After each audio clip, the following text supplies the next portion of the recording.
The year is 1968. The airlock hissed open, revealing a landscape of perpetual twilight and monstrous ice formations. Dr. Alistair Finch, lead geologist, adjusted his helmet, the static of his radio a chilling counterpoint to the unsettling silence of the station. A silence he desperately hoped wasn't a warning.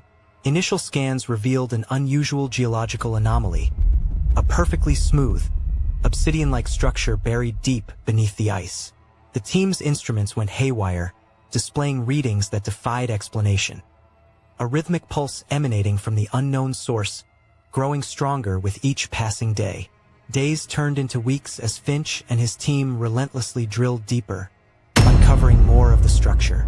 They found perfectly preserved machinery, constructed from materials unknown to modern science, humming with a low, subsonic frequency that induced a profound sense of unease.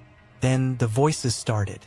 Faint at first, whispers echoing through the station, seemingly originating from the structure itself.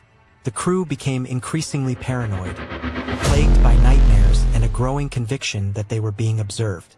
One night, a team member, Davies, attempted to activate one of the machines.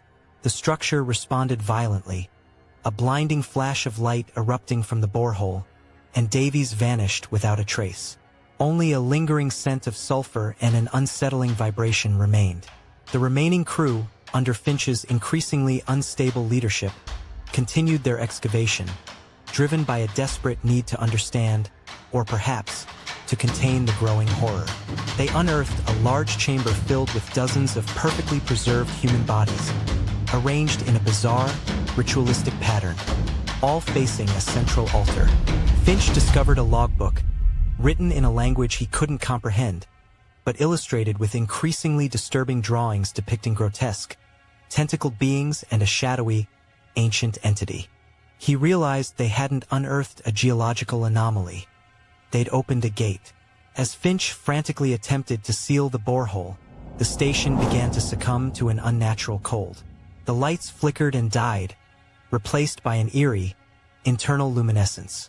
The voices intensified, coalescing into a single, guttural chant.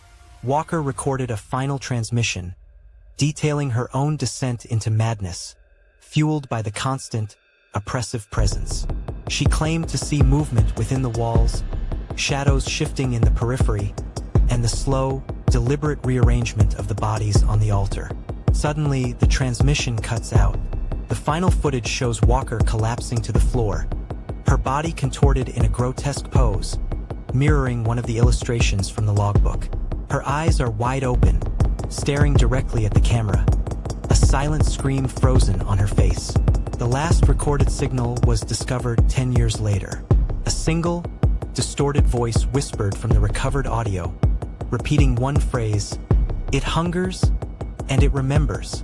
The voice abruptly cut off, replaced by an inhuman growl.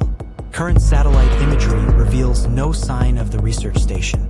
Only an impossibly smooth, obsidian-like surface remains beneath the ice, reflecting the desolate white of Antarctica back into the void. And somewhere, deep below, something ancient and terrible is stirring, patiently awaiting its next victim and the return of the frostbite.